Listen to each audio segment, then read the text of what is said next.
Hola, bienvenidos a Antonio Profe. Acuérdate que en este canal tienes todo lo que necesitas para aprobar tus exámenes de física y química, tanto en vuestro instituto como en las pruebas de acceso a la universidad. Por tanto, te aconsejo que te suscribas y que actives la campanilla para que seas puntualmente informado. Bien, factores que afectan la velocidad de reacción.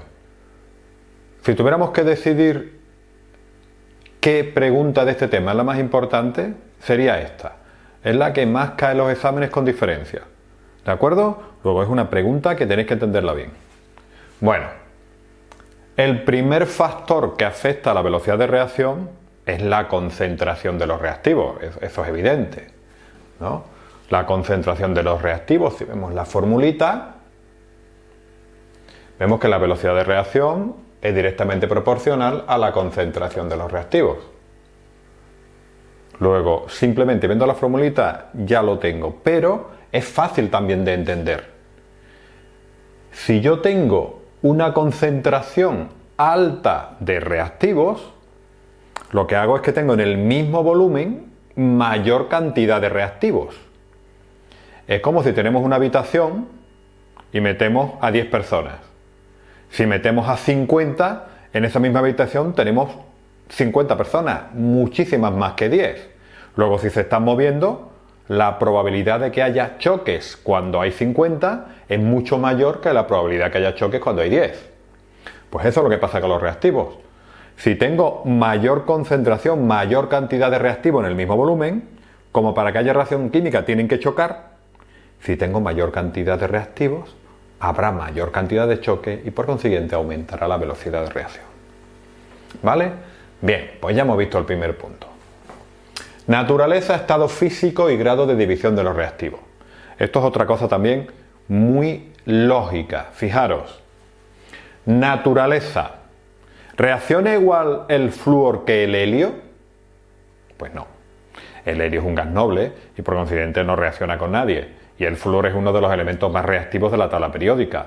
Luego, la naturaleza de cada elemento químico, de cada reactivo, de cada compuesto químico, va a determinar lo pronto o lo lento que reaccione. Luego, la velocidad de reacción obviamente va a depender de qué reactivos pongo en contacto. De la naturaleza, ¿vale?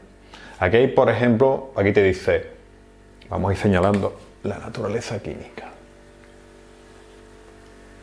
Aquí, por ejemplo, hablamos también de que las sustancias iónicas suelen reaccionar más rápidamente que las covalentes, debido a que los enlaces covalentes, como son más fuertes, cuesta más trabajo romperlos, luego reaccionan más lento si las comparamos con los enlaces iónicos. Bien, estado de agregación, pues esto también es muy evidente. El estado de agregación también cambia la velocidad de reacción. Los gases reaccionan más rápido que los líquidos y los líquidos reaccionan más rápido que los sólidos. Eso es razonable. Los gases, ¿qué diferencia fundamental tienen con respecto a los sólidos? Pues que los gases se están moviendo continuamente. ¿Vale? Si yo tengo gases en esta habitación, pues los gases se mueven por toda la habitación. Sin embargo, si yo tengo este sólido, pues este sólido está ahí. Y si alguna sustancia quiere reaccionar con este objeto que está aquí, pues tiene que venir volando y chocar con ella. Luego, la probabilidad de que haya choques cuando tengo gases que se pueden mover libremente por todas partes es mucho mayor que cuando tengo un sólido que se queda donde estaba. Luego, el estado de agregación determina la velocidad de reacción, ¿vale? Influye, de forma que la velocidad de reacción en los gases es mayor que la velocidad de reacción en los líquidos y que la velocidad de reacción en los sólidos, ¿vale? Y para explicar esto, la teoría cinético-molecular, las partículas que se están moviendo, que ya hemos visto algunas veces. A mayor presión, obviamente, si yo aumento la presión, el volumen disminuye. Si el volumen disminuye, tengo mayor número de moléculas. Bueno, mayor número de moléculas no. Tengo el mismo número de moléculas, pero en un espacio más estrecho, más pequeño. Luego las probabilidades de choque aumentan. ¿vale? Por consiguiente, si aumento la presión, normalmente aumenta la velocidad de reacción, ¿vale? Repito de nuevo, si aumento la presión, el volumen disminuye, con lo cual todas las partículas las tengo en un espacio más pequeño. Como se están moviendo, pues obviamente será más fácil que choquen, que aumenta la velocidad de reacción. Y luego la superficie de contacto, eso también es muy importante. Si encendemos una chimenea y le echo un tronco de madera grande y ahora intento que prenda, intento que comience a arder, pues me va a costar mucho trabajo, porque claro, un trozo de madera grande únicamente está en contacto con el oxígeno por su superficie. ¿Qué ocurre ahora si yo ese tronco de madera grande lo rompo en muchísimos trozos y lo que tengo son astillas finitas? Pues que si ahora intento que arda, va a arder mucho más rápido y se va a consumir mucho más rápido. ¿Por qué? Porque al haberlo roto en trocitos muy pequeños, ahora el oxígeno toca la madera por muchísimas partes, porque la tengo hecho trocitos mucho más pequeños. Luego, como hay contacto entre el oxígeno y la madera, cuando está roto en pequeñas astillas, el contacto es mucho mayor que cuando está el trozo entero, pues obviamente la velocidad de reacción también aumenta. Al aumentar la superficie de contacto, aumenta la velocidad de reacción. ¿De acuerdo? Muy importante esta parte también. La temperatura, bueno, esto también es evidente. A mayor temperatura, mayor velocidad de reacción. Fijaros, también lo podemos explicar utilizando la teoría cinético-molecular. ¿Qué nos dice la teoría cinético-molecular acerca de la temperatura? Pues la temperatura mide la velocidad a la que se están moviendo las partículas.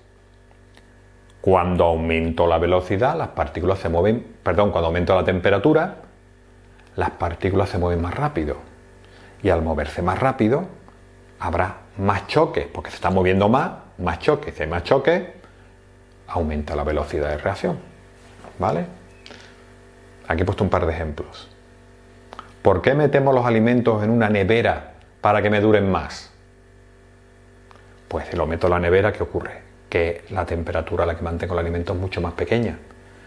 Si la temperatura es mucho más pequeña, las velocidades de las reacciones que estropean el alimento, pues se reduce mucho y por consiguiente el alimento dura mucho más. Sin embargo, para cocinar, ¿qué hago? Pues, por ejemplo, imaginaros una olla a presión.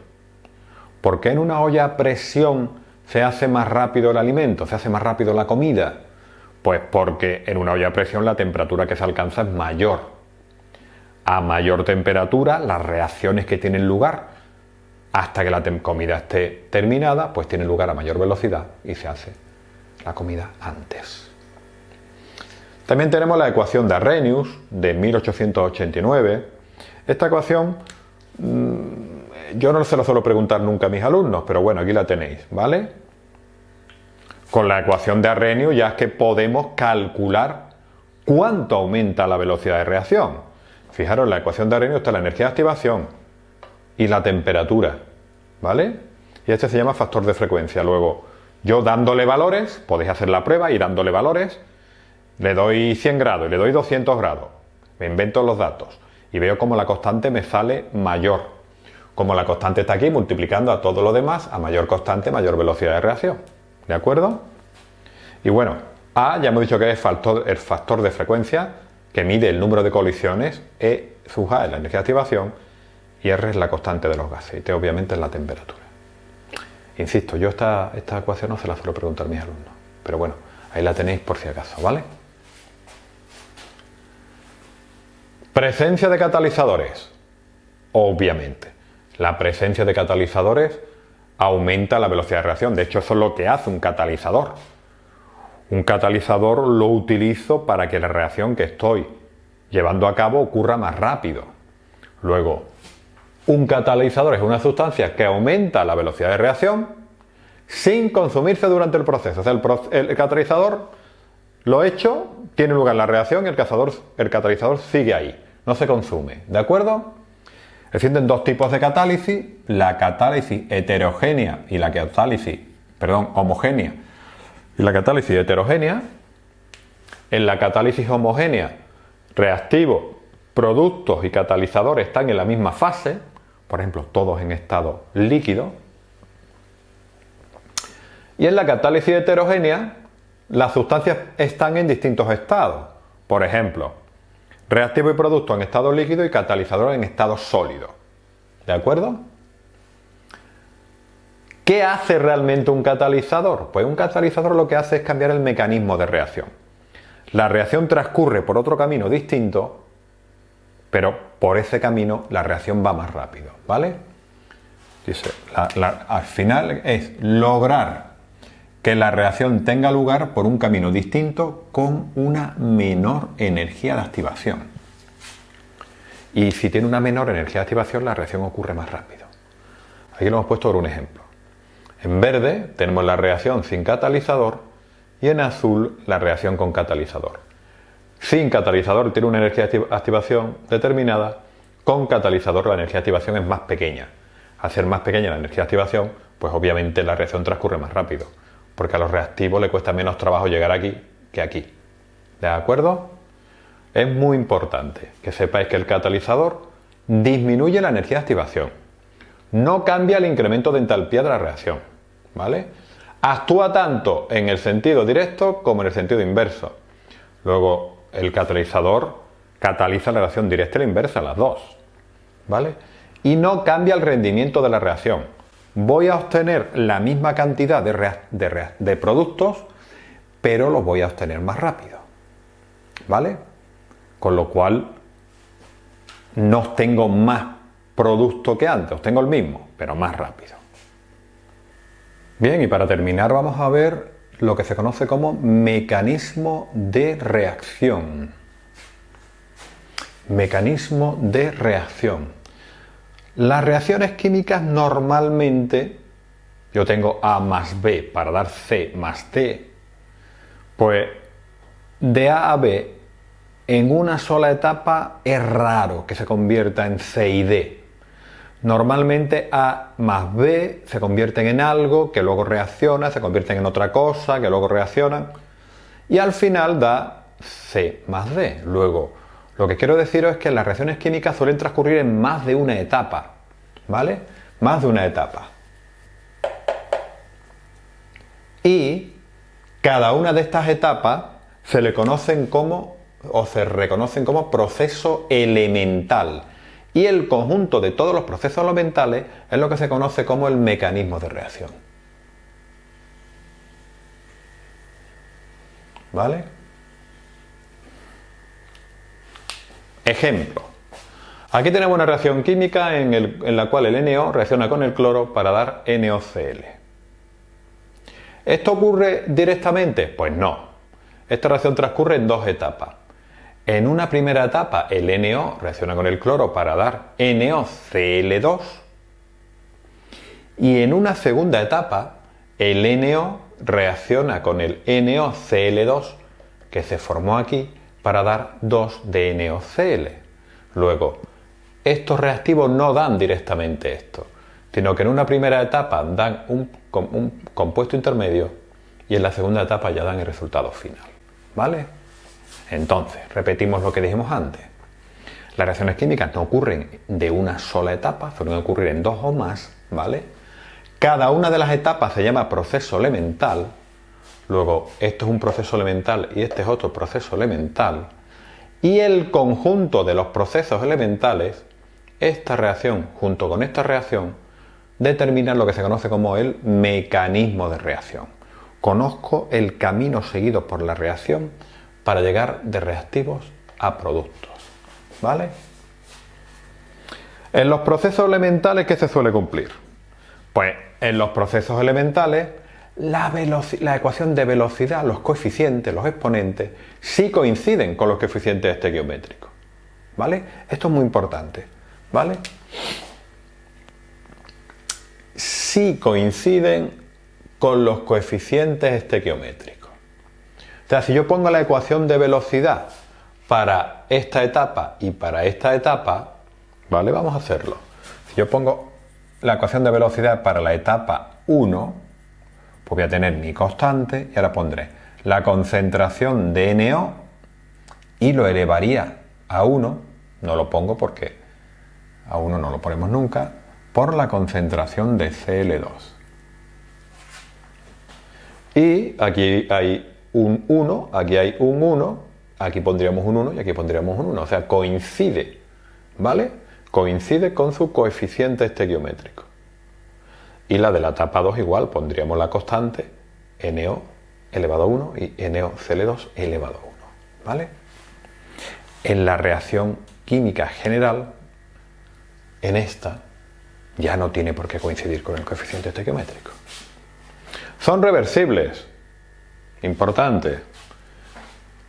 Esto reacciona con esto para dar esto, pero esto también da esto otro. Luego la reacción transcurre hacia la derecha y hacia la izquierda. Importante. Son reversibles. Las especies producidas en un proceso alimentar y consumidas en el otro se llaman intermedios de reacción. Aquí el intermedio de reacción que hay es este. ¿Vale? Esta especie se ha formado en esta primera etapa y se consume en esta. Y no aparece en la reacción final. Luego eso es lo que se conoce como un intermedio de reacción. Aquí es un producto y aquí es un reactivo. Y lo que se produce aquí se gasta aquí y desaparece. Luego eso es lo que se conoce, repito, como un intermedio de reacción. Importante. Cada proceso elemental obviamente es una reacción química y va a tener su propia energía de activación y su propia velocidad de reacción, ¿vale? Y luego la velocidad de reacción de la reacción general va a venir determinada por la etapa más lenta. O sea, aquí hay dos etapas. Si esta es la etapa más lenta, esta será la que determine la velocidad de la reacción general, ¿vale? La etapa más lenta va a ser la que va a determinar la velocidad de la reacción general. Eso es lógico. Si esa transcurre muy rápido, por muy rápido que transcurra, hasta que no tenga lugar esta y produzca NoCl2, esta no puede ocurrir. Luego, esta siempre va a depender de esta, que es la más lenta. Luego, la reacción más lenta es la que va a determinar la velocidad de reacción. Muy bien, pues esto es todo. Ya hemos terminado el tema de cinética química. El próximo será equilibrio químico. ¿Vale? Si te ha gustado el vídeo, por favor, suscríbete y dale a like y nos vemos en el siguiente vídeo. Venga, hasta luego, un saludo.